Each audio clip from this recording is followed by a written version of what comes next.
Hey, what up, though? That's a little techno music for you. Welcome to Miss D Six Woman Sports. I'm Miss D, and I'd like to congratulate the HBCU team that's been, show no fear this week, and that's the Norfolk State Lady Spartans. Go Spartans! From Norfolk, Virginia. Earlier this week, they beat Missouri, and they gave a good effort against Alabama, who's ranked number 22. They lost 68 to 58. So it seems like they're gonna be a team that play you tough. So you got to be ready. They could probably win one or two games in the tournament. They probably the favorites in their conference. I think it's the MEAC. So look out for the Lady Spartans of Norfolk State. Congratulations.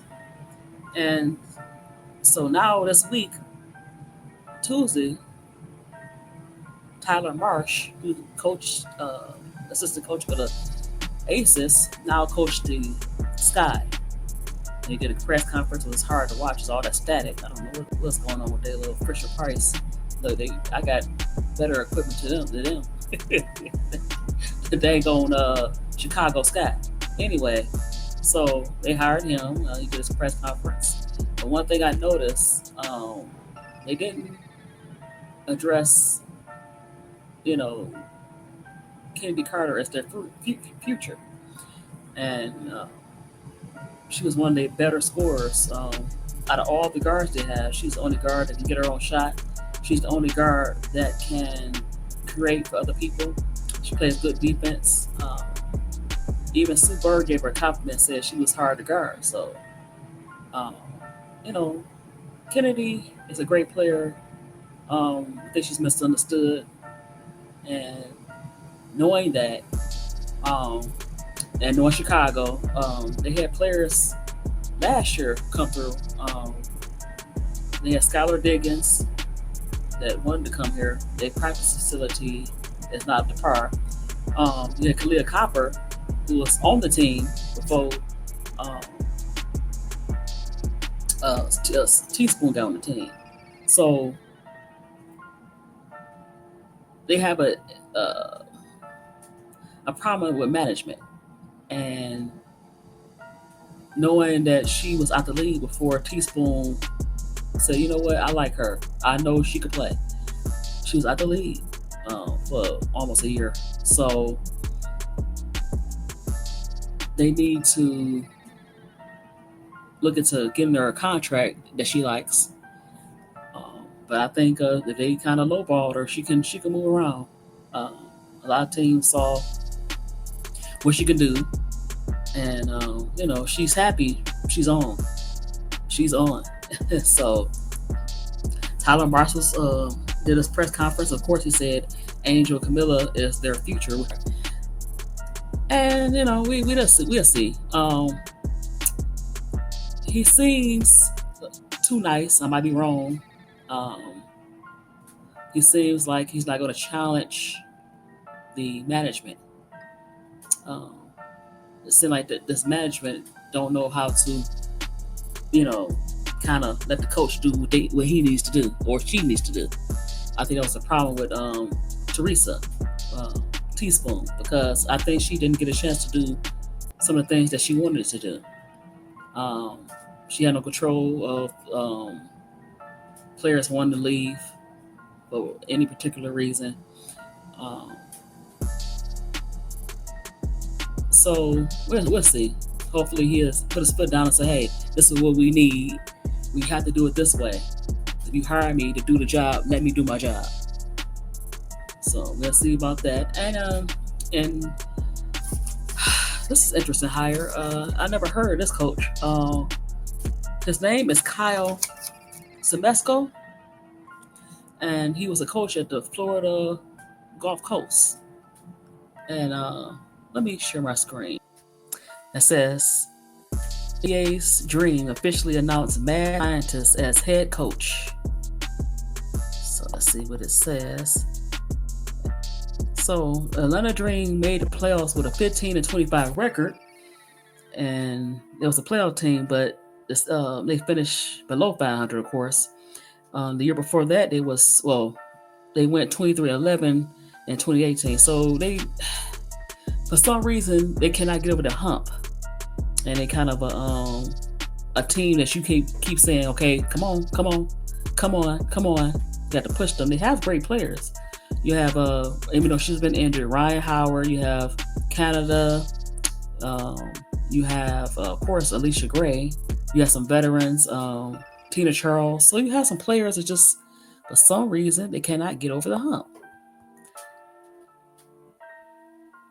And their slow start was the reason, because they ranked,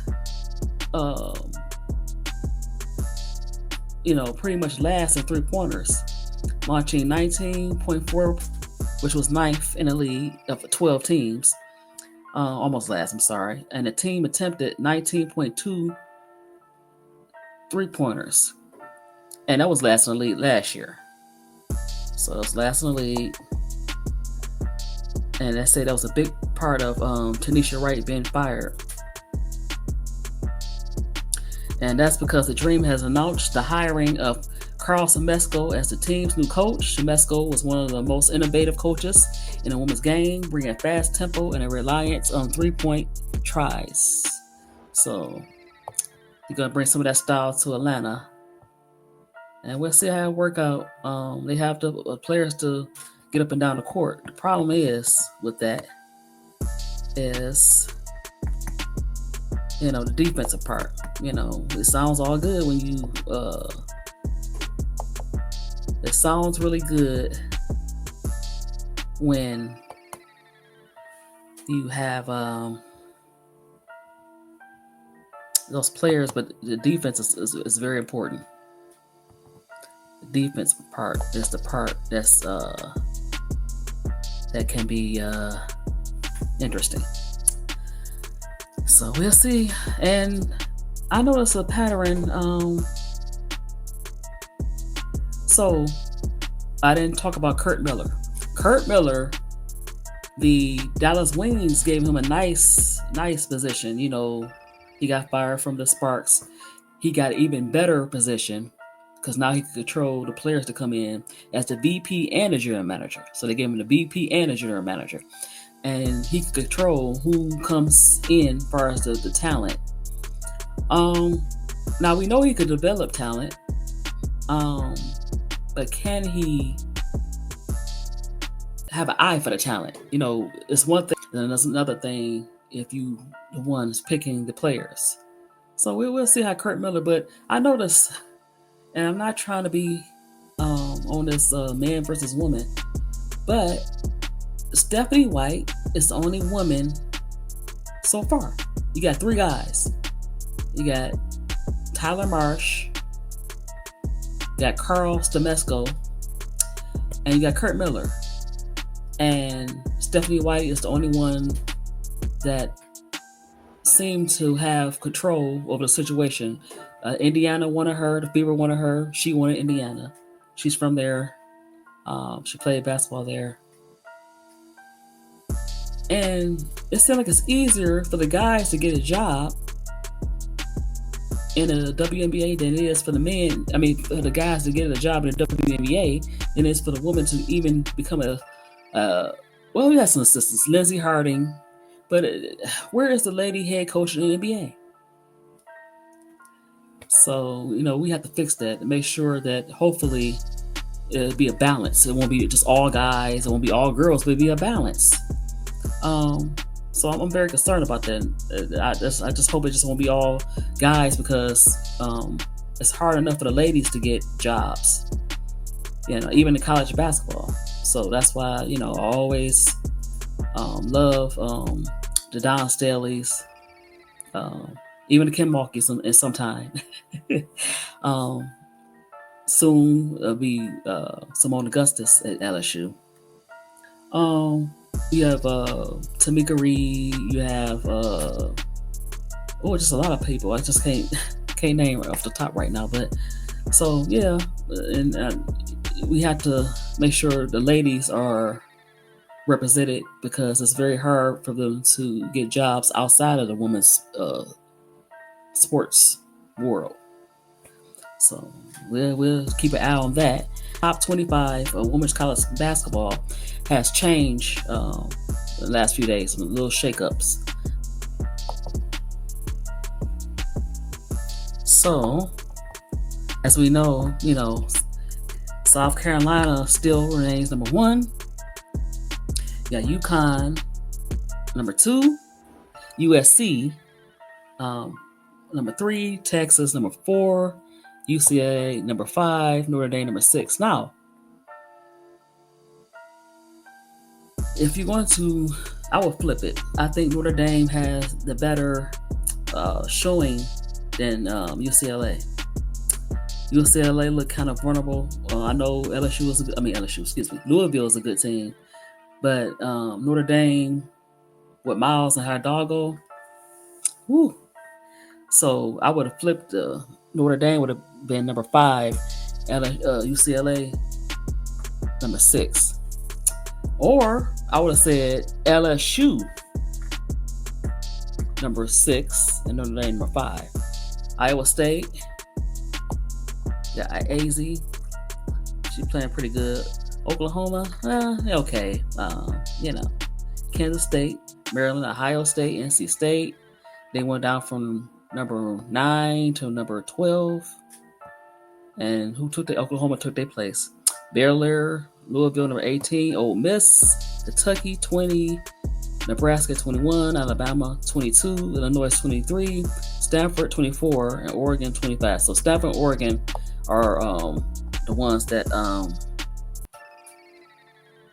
was ranked back in the rank. Now, Michigan played, of course, they played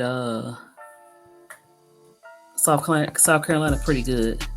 They didn't crack they had some good wins as well, even though they lost to South Carolina earlier, but they didn't crack the top 25. But that might change, the freshman Kayla Swartz, wow, she could shoot. Silas Swartz can shoot real good.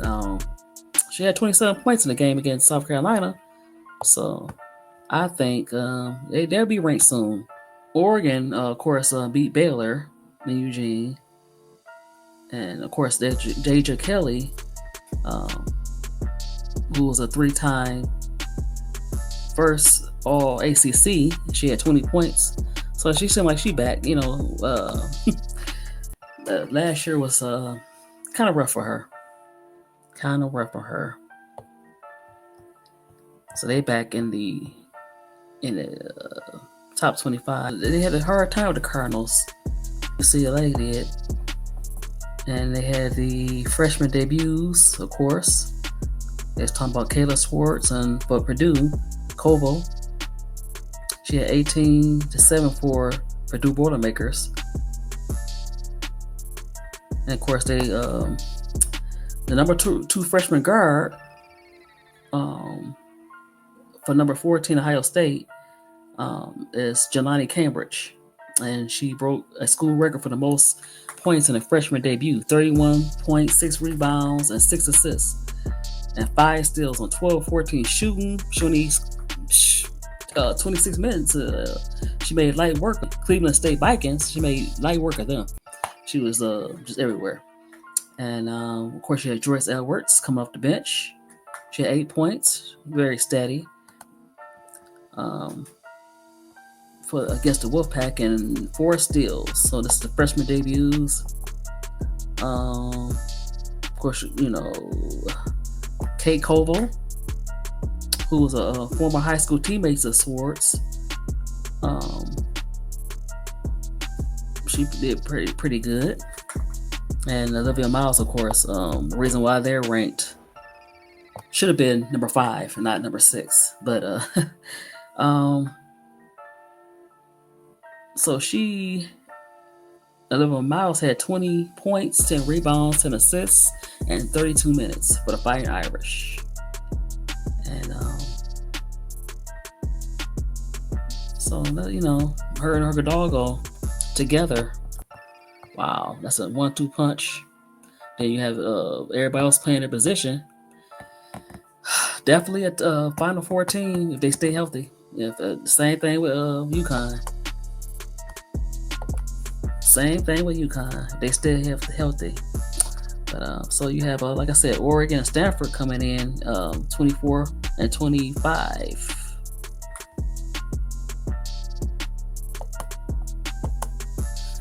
Yep, that's the top 25 for the ladies. What about the WNBA? The Fever have to keep Mitchell and Wheeler. They have to keep their veterans. I don't know. It's always said that they had to keep Alyssa Smith. It's a new coach. I don't think she got along with Christy Sides. She felt like she wasn't playing her the way she wanted to play. And so they have to keep those players. If they don't, I don't know who's going to come in. Seems like Stephanie White is a player coach. It's like people want to play for her, but we'll see. So that's been kind of the rumor that they're gonna keep their main scorers, because people talk about Caitlin Clark, but if it wasn't because Kelsey Mitchell was on fire, Erica Wheeler was on fire. Of course, you had Aaliyah Boston, but those two players, they got to keep those players, because I don't know who they're gonna bring in. Of course, the Sky had to keep Kennedy Carter, pair. So they still have WNBA news. It's still before the draft coming, the draft lottery coming. I can see more coaches either this week or next week before the draft lottery being hired. Because you don't want to go to the draft lottery without a coach, and you also don't want to go to the draft lottery and say you're trying to get free agents, because they want to know what coach coming in. They don't want to play for anybody. They don't want players just walk away. You had some good going with the Fever. You have to keep those playing players intact. I want to talk about my Detroit Lions. Oh, so power rankings. You got the Chiefs, you got the Lions. It's still early. It's 8-1. It's only 9 games. But I'm very encouraged that you can play that bad, have interceptions, and get them some points, get them some yards, and you still find that grit. That's our thing, grit. And I'm very proud of Lions as a Lions fan. Yes, I'm a Lions fan.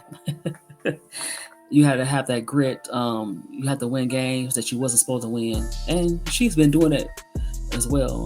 The undefeated. Of course, it's hard to go undefeated in the NFL. The last team, of course, every year when it is a threat of a team going undefeated, it's the 1972 Miami Dolphins. And I can't see the Chiefs going undefeated. AFC tough. It's tough. You got the Steelers. You have the Bills. You still have the Chargers. And you got some teams that could challenge. The Bengals could still they can still hurt you on offense. They proved that with the Ravens. Their defense, but their offense is back. They just don't have the defense. They might could pull off a playoff push, but they have to get their defense together. They can score anybody. Still got Joe Burrow, Jamar Chase. Got some good running backs. They can still be dangerous. Of course, you got the Ravens. Ravens probably want their revenge from last year. They have to get their defense together too. So that's on that side. The Lions' biggest threat. They got to get a little more healthy on defense. Consistency. I don't like that falling behind. You have to get consistency. You got to start punch people in the mouth early. And their biggest threat, of course, is the Eagles. The Eagles been there for the last 4 or 5 years. Jalen Hurts playing pretty good. You got Swift, you got Brown, you got Devontae Smith. There's so many weapons. Defense playing good. They getting that pass rush, even though Fletcher Cox retired. So you have um, the Eagles, Redskins. They're a young team, but they can still hurt you. Packers are still in the hunt. The Vikings are still in the hunt, and that's in their division, NFC North. So yeah, but they have to just take it one game at a time. Try to get as many wins as possible because you want that home field advantage. So that, I'm just excited about my Lions. They won the game. It's one supposed to win. It might be the year, but you got to keep playing to get that home field advantage. So that's what I want. Check out some of these games. Lakers 126-120 over Memphis. Orlando won. Boston. Cleveland again. Is they undefeated still? Oh yeah, they are. So they 13-0.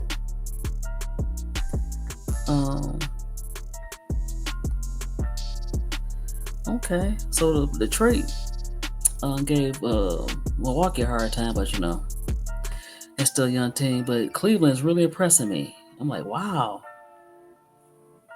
Everybody thought after LeBron, but they got some good young players. And wow, that is crazy. So that's what I want to talk about. So Greg Popovich of the Spurs had a mild stroke. It says Coach Greg Popovich is continuing to recover after he suffered what the team called a mild stroke November 2nd. Pop has missed the past 7 games, including Wednesday night win over the Washington Wizards. What the team had previously referred to as undisclosed medical episode. Wow. So it says Spurs said Popovich has started a rehabilitation program and is expected to make a full recovery. There's no timetable for his return, says General Manager Brian Wright. Said that Popovich is doing well. So he's 75 and is the oldest coach in NBA history. Wow, 75? I didn't know he was that old. Yeah, he might be back, but he might be out.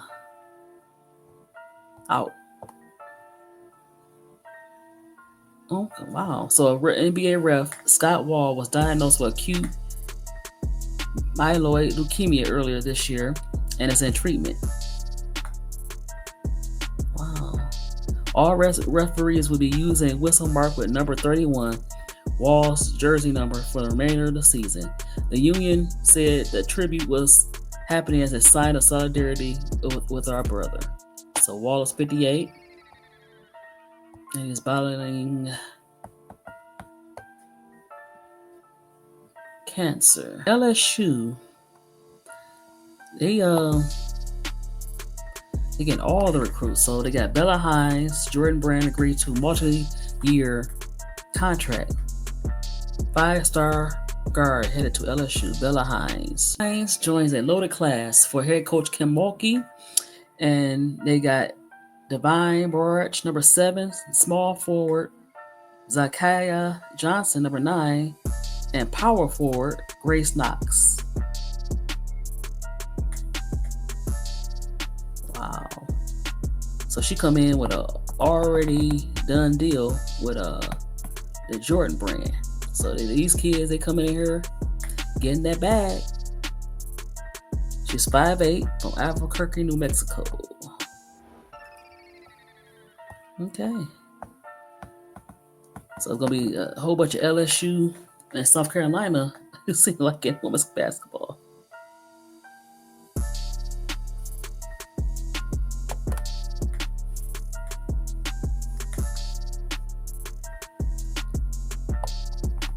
I think they got the top 5. I don't think they have the top recruiting class. 12 top women's basketball, regardless of class, they come out. I like to say. Let me see. The 2025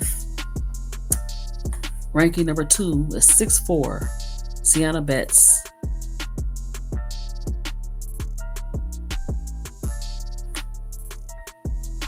And she's from Grandview High School in Colorado. It says, welcome to the new age of the 5 player.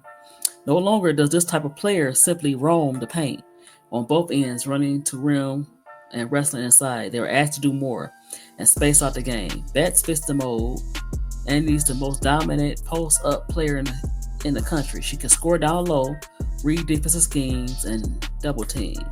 She's a triple-double range game. Let's see. Okay, she can finish around the rim with her right hand and a left hand. Okay, consistency.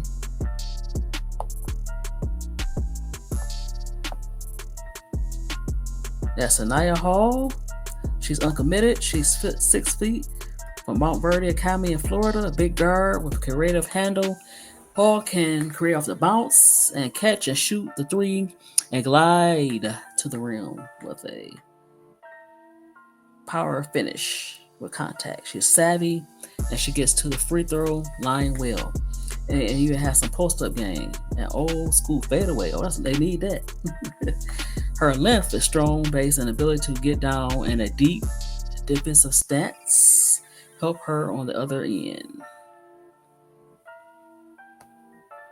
Let's say add where she could add to the game.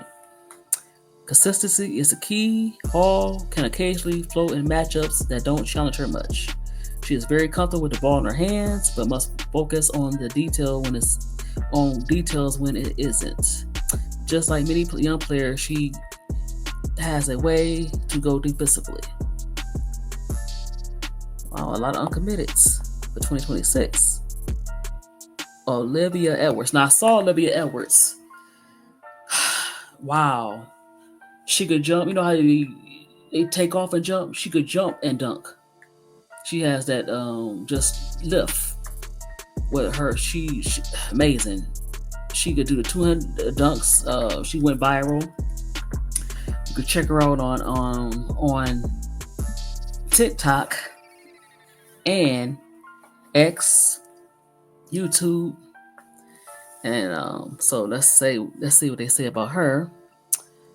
Edwards can do things not many women basketball players can do on the court. She rebounds ferociously, blocks shots with either hand, drives the ball to the rim, and balances it with the ability to shoot range. Her fundamental instinct to play off 2 feet and the rim is advanced and helps her with her consistency around the rim. Defensively, she has the talent to guard any position.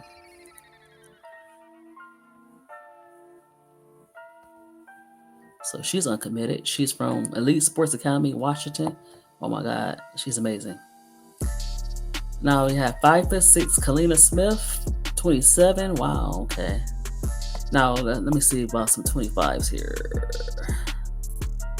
Now this is the player that South Carolina is going after.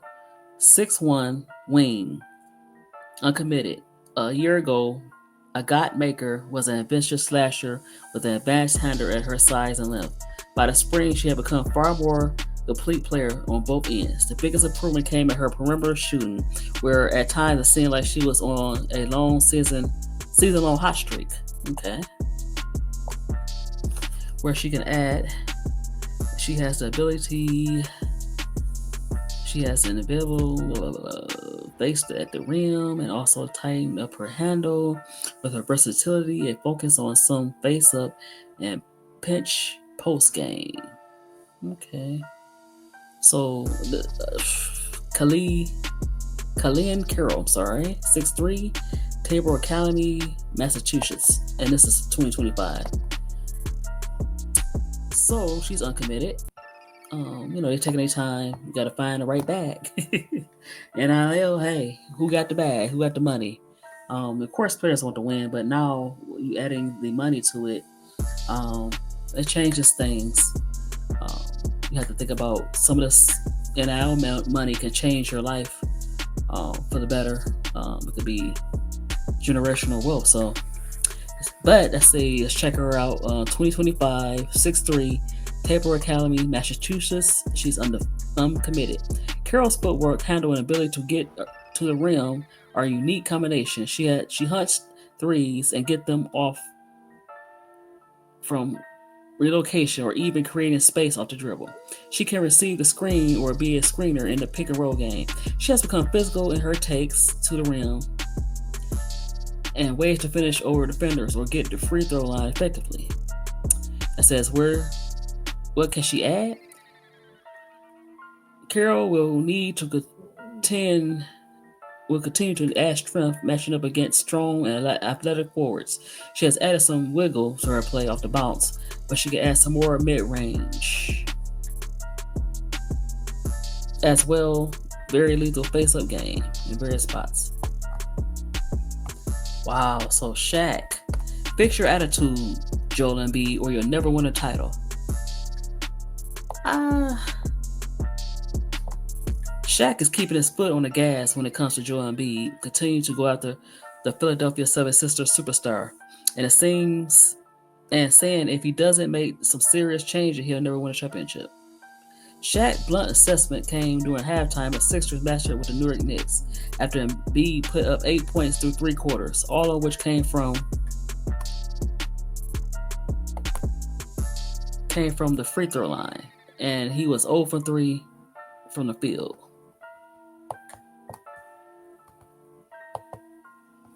Wow. So Shaq always give the big guys a hard time. He gave Dwight Howard a hard time. He gave JaVale McGee a hard time. Dwight for a little while was his first, I want to say 8 years in the league, dominant. Since then, he had injuries and he became like a role player, but he knew his role. He still,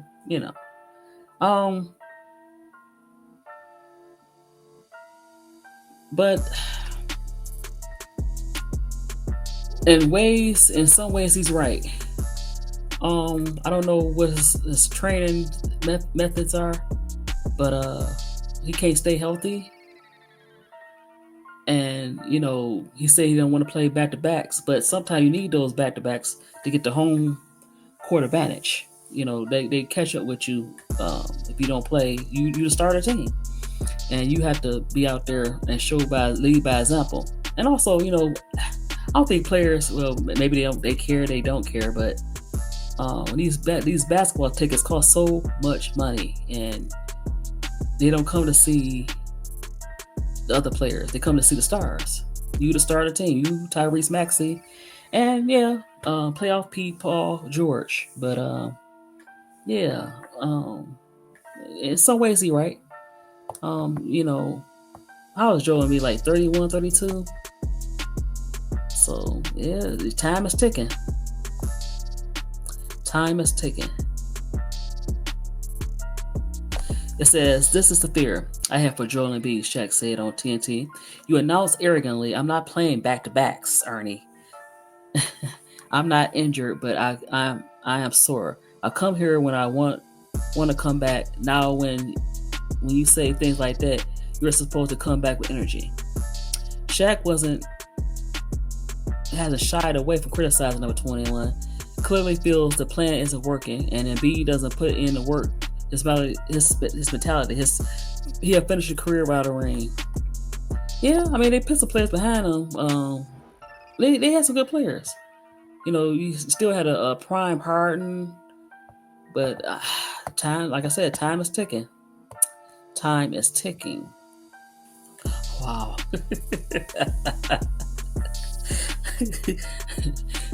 That's one thing about Jason Kelsey. He seemed like a fun guy. He don't care. It says, Jason Kelsey, I pooped my pants before a game. Lions players not alone. So they said one of the Lions players pooped his pants. Detroit Lions James Houston is the first player to allegedly crap himself. Jason Kelsey just admitted to making a mud pie in his uniform, albeit before a game. The retired Philadelphia Eagles center relayed a poopy story during the newest episode of his and Travis Kelsey's New Height podcast, just days after Houston, a third-year player from the Alliance, went viral for the incident. Believes he crapped his pants. He said it was a stain from a sports drink during the Sunday Night Football. Well, people, I don't know if he crapped his pants like he peed on himself. You know, pee can look green, look like that too. They said it was I guess it was an NFL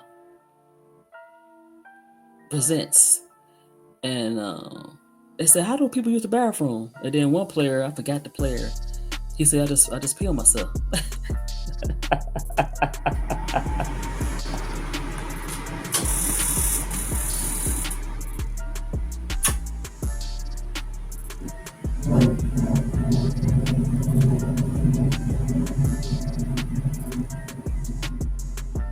Yeah, he just said, I just pee on myself. So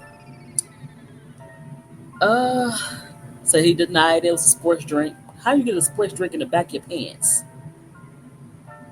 How did that happen? The reason why I hate white pants, Kelsey told his brother, I would rather like to say that I never done this, and luckily I haven't been out there during the game and done this before. No,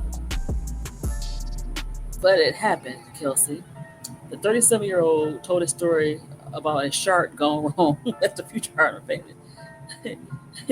Lane Johnson come up to me after the woman and say, hey, oh my God, hey, you got all up down your pants right now. It was disgusting, Jason. Jason said. I wonder did he change his pants and he played with funky poop. I wonder that. Still, Kelsey doesn't think Houston should be embarrassed, pointing out that plenty of players have ended up pooping themselves. What? I guess maybe that's true. Let's say if you eat something and somebody hits you hard, poop, nice little poop. But how do you get a sports drink? I wouldn't say that's poop because it's green poop. I mean, yellow poop, that look like pee. Oh my God. I wonder, like I said, I wonder Kelsey change his pants and wash this up. Because, nobody want to smell that. These stories be interesting. But at least he admitted it now. I can't imagine being an offensive lineman and have to smell that. Poopy boy. Okay. So, that's been my show. I enjoyed myself. And this was D for 6 Women Sports. And please like, share, subscribe. I'm still trying to get this together. But I'm getting there. Please like, share, subscribe if you like what you saw. Please subscribe to my music channel, Miss D at Sweet 201. And have a good morning. Peace.